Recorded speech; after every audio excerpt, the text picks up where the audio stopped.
അപ്പം 1-ാം തീയതി ഞാൻ രാവിലെ തന്നെ എല്ലാ പണികളും നേരത്തെ കഴിച്ച് വെച്ചിട്ടോ. അപ്പോഴാണ് മോള് വിളിച്ചത്, ഉമ്മ അന്ന് ഞങ്ങൾ അങ്ങോട്ട് വരുന്നുണ്ട് പറഞ്ഞിട്ട്. അപ്പോൾ ഞാൻ മൂപ്പരെ പറഞ്ഞയച്ച് സാധനങ്ങളൊക്കെ വാങ്ങിപ്പിച്ചു.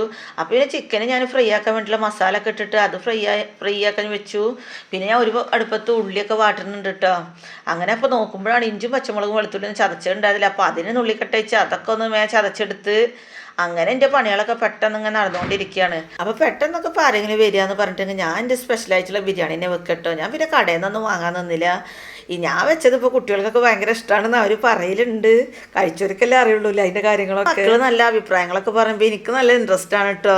അവർക്ക് നല്ല നല്ല ഫുഡൊക്കെ ഉണ്ടാക്കി കുക്ക് ചെയ്ത് കൊടുക്കാൻ. അപ്പോൾ അതൊക്കെ കേൾക്കുമ്പോൾ ഇക്കും ഭയങ്കര സന്തോഷമാണ്. അത് പിന്നെ എല്ലാവർക്കും അങ്ങനെ തന്നെയാണല്ലോ. നമ്മൾ ഉണ്ടാക്കിയ ഫുഡിനെ കുറിച്ച് ഓരോ അഭിപ്രായം പറയലും അത് അവർ ആസ്വദിച്ച് കഴിക്കലൊക്കെ ചെയ്യുമ്പോൾ നമുക്കൊരു സന്തോഷം തന്നെയല്ലേ. അപ്പോൾ നമ്മുടെ വർത്തമാനത്തിൻ്റെ ഇടയിൽ നമ്മുടെ ബിരിയാണിയൊക്കെ സെറ്റായിട്ടോ.